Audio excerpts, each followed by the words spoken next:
Sean, why did you come forward? Because I was sick of what was happening. It's disgusting what's going on to the staff, and the staff are being physically assaulted.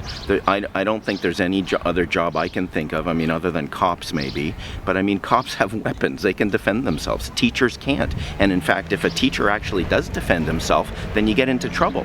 The teacher that I know who, said stop it when he was being physically assaulted and actually grabbed a kid by the arm is facing criminal charges right now, assault charges. He's facing the assault charges. So that really bothers me. I felt sick to my stomach coming in here and working every day. I saw rates of my peers, their alcoholism going up, and people just, having mental health stress issues. I did, and that's why I had to take some time off of work. And it's disgusting that the board will not step up and say, teachers, we've got your back. And that's why teachers are still not coming back to this school, because they're not feeling safe. Imagine that rates of absenteeism are up. I imagine that people seeking professional help for stress at work are way up. People getting sick. Nobody should have to come into an environment and feel that they are going to be verbally or physically assaulted. And that's what we were dealing with on a daily basis. And what do you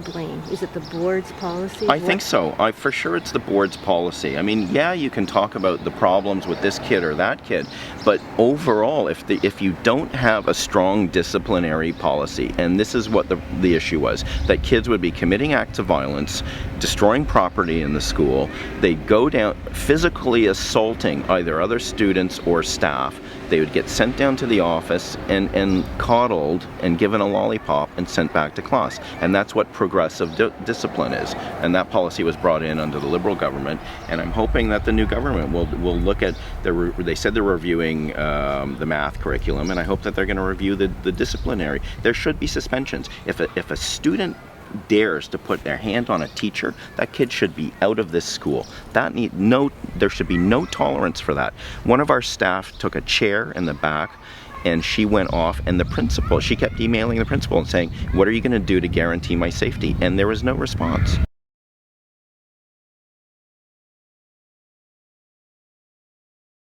I was in combat situations in the Israeli army. I was under fire in the Israeli army. I served in the mid-1980s. I was up in Israel's security zone in South Lebanon. We were taking fire. We had shells fired at us. But it was like, here, it's like, those are like isolated incidents, and you know who you're fighting, you know who the enemy is, and you know how to respond, and you can respond appropriately.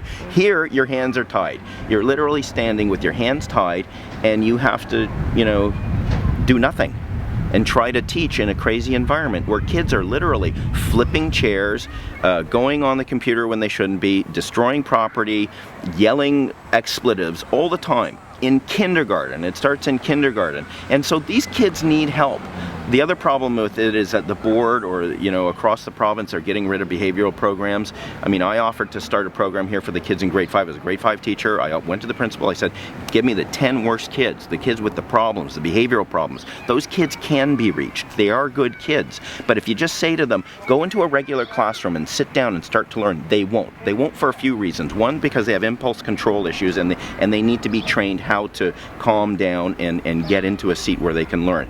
Two, because of their behavioral issues, they haven't been learning. So by the time they're in grade 5, their academic knowledge, like say the times tables, they don't have it. So they're sitting there, and you see, okay, time to get out the math books. That starts a lot of the behavioral issues, because their self-esteem is so low that they start making trouble, so they don't have to learn and nobody has to learn. So we need different strategies. The strategy of saying inclusion, get these kids some of these kids are identified as behavioral, they're identified as violent, and they're being put into regular classrooms, but because of some crazy ideology that says everybody has to be in the classroom, we're suffering, and the kids are suffering.